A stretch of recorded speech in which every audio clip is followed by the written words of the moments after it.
নমস্কার, আপনারা দেখছেন স্পোর্টস লাইট মিডিয়া এবং আমি আপনাদের সঙ্গে নেহা। চলে এলাম আবারও গল্প গেমের নতুন অর্থাৎ চতুর্থ পর্ব নিয়ে। চলুন আজ তাহলে গল্পের আসর শুরু করা যাক।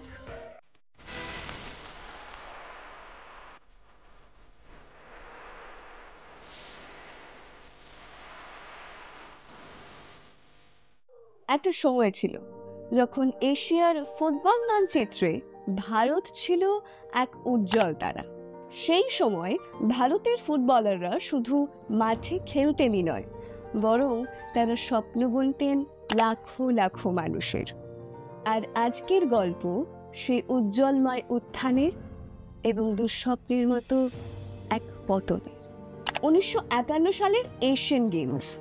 দিল্লির মাটিতে সোনার হাসি হেসেছিল ভারত। ফুটবল টুর্নামেন্টে স্বর্ণ পদক জিতে এশিয়াকে দেখিয়ে দিয়েছিল ভারতীয় ফুটবলের শক্তি এখনো বেশ পোক্ত। কেবল 11 বছর পরে অর্থাৎ 1962 সালে আবারও এশিয়ান গেমসে সোনা জিতে সেই ইতিহাসকে পোক্ত করে ভারতীয় ফুটবল। 1964 সালের এএফসি এশিয়ান কাপে ভারত পৌঁছয় ফাইনালে এবং শেষ পর্যন্ত রানার্স আপ হয়। ঠিক তখনই ফুটবল বোদ্ধারা বলতে শুরু করেন, এশিয়ায় ভারতই হতে পারে নতুন পরাশক্তি।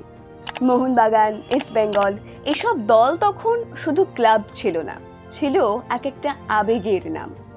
পরবর্তী দশকে ভারত আবারও সাফল্যের স্বাদ পায় সাফ চ্যাম্পিয়নশিপ আর নেহেরু কাপে। সাফ চ্যাম্পিয়নশিপের ট্রফি বারবার ভারতের ঘরে আসে। নেহেরু কাপ জেতায় ফুটবল প্রেমীদের মনে নতুন করে আশার আলো সঞ্চার হয়।